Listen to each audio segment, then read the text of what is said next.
이 법인을 통한 정산이 정당하냐 이런 것이죠. 일반적으로 전속계약이라고 한다면 연예인과 소속사 간의 계약을 하죠. 그리고 배우가 열심히 일을 해가지고 이제 소속사로부터 정산을 받아요. 그리고 배우가 정산을 받은 금액을 소득세로 신고를 하지요. 배우 이한희님은 어떻게 하였을까요? 배우 이한희님은 사람 엔터테인먼트라는 곳과 전속 계약을 했습니다. 그러면 배우 이한희님이 이제 배우 활동을 열심히 하시고 사람 엔터테인먼트로부터 정산을 받아야겠죠. 그런데 배우 이한희님은 사람 엔터테인먼트로부터 바로 정산을 받지 않았습니다. 사람 엔터테인먼트가 있고 배우 이한희님이 있습니다. 그 사이에 호프 프로젝트라는 법인을 하나 끼워 넣습니다. 배우 이한희님이 만든 법인인 것이죠. 일반적이라면 사람 엔터테인먼트로부터 배우 이한희님이 정산을 받는 것이에요.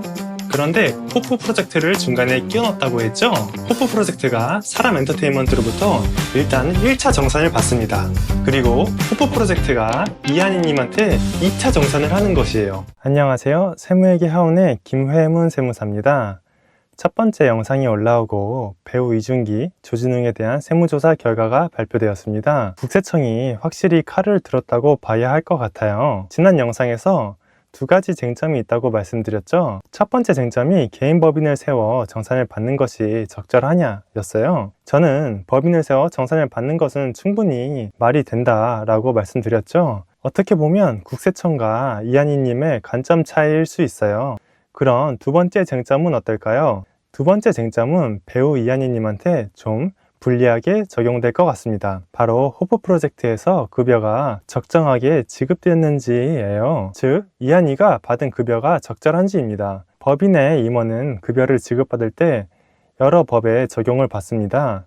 크게 상법 규정과 세법 규정이 있는데요. 임원의 급여는 정관에 명시가 되거나 그렇지 않은 경우 주주총회 의결에 따라서 결정이 됩니다. 정관 수정은 번거로우니 대부분 주주총회 의결에서 결정이 되곤 합니다. 반면 세법에서는 임원에게 지급되는 상여금 중 정관, 주주총회, 이사회 결의에 의한 금액만을 비용으로 인정하고 있습니다. 얼핏 보면 상법과 유사한 규정으로 보이죠? 따라서 대다수의 회사에서 급여를 지급할 때 상법상 규정만 적용하는 실수를 하곤 해요. 만약 세무조사가 실시되면 조사관들은 세법상 산식에 의한 상여가 아니면 1차적으로 인정하지 않아요. 대부분의 회사에서 이런 내용을 모르고 있기 때문에 단기 순이익이 많으면 상여를 많이 주고 적으면 적게 주고 이런 식으로 회사의 사정에 따라 고무줄처럼 지급합니다. 이렇게 되면 세무조사 시 방어하기가 굉장히 어려워요.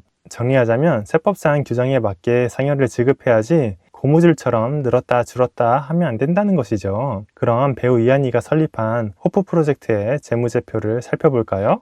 급여 항목을 봐주세요.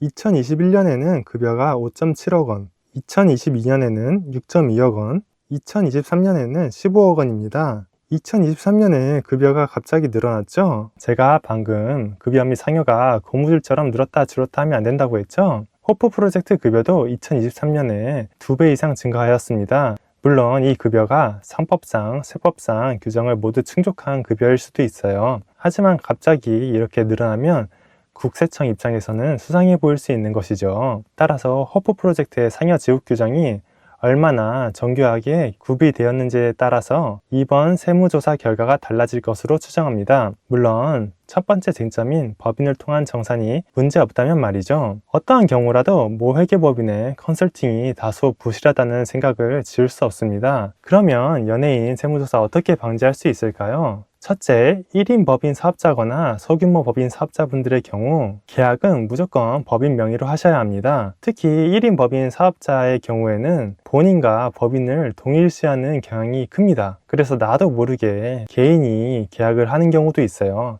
이거 조심하셔야 되고요. 둘째, 급여 지급은 주총 의결 결과에 따라서 지급하되 상여 지급 시는 근거 규정을 마련해 두어서 지급하여야 합니다. 셋째, 법인의 수익이 많다고 일방적으로 상여를 지급하면 안 되고 평소에 기본급 비중을 높여놓는 게 좋습니다. 법인으로부터 급여를 지급받지 못하는 경우는 큰 문제는 없으나 과도한 급여를 지급하는 것은 문제가 발생할 수 있으니 유의하셔야 합니다. 결과적으로 배우분들 세무조사에 대한 사실관계는 좀 더 파악해 봐야겠지만 예전부터 세법상 논쟁이 있던 부분이라 탈세라고 단정 짓는 것은 어려움이 있습니다. 물론 이 부분은 핵심 쟁점에 대한 이야기고, 배우분이 사적으로 회사 돈을 사용한 것은 잘못한 것이 맞긴 합니다. 앞으로 결과를 지켜봐야 알겠지만 대부분의 1인 법인 사업자분들의 경우 사내 규정을 정비하신다면 걱정 없이 급여를 지급하실 수 있습니다. 지금까지 김회문 세무사였습니다.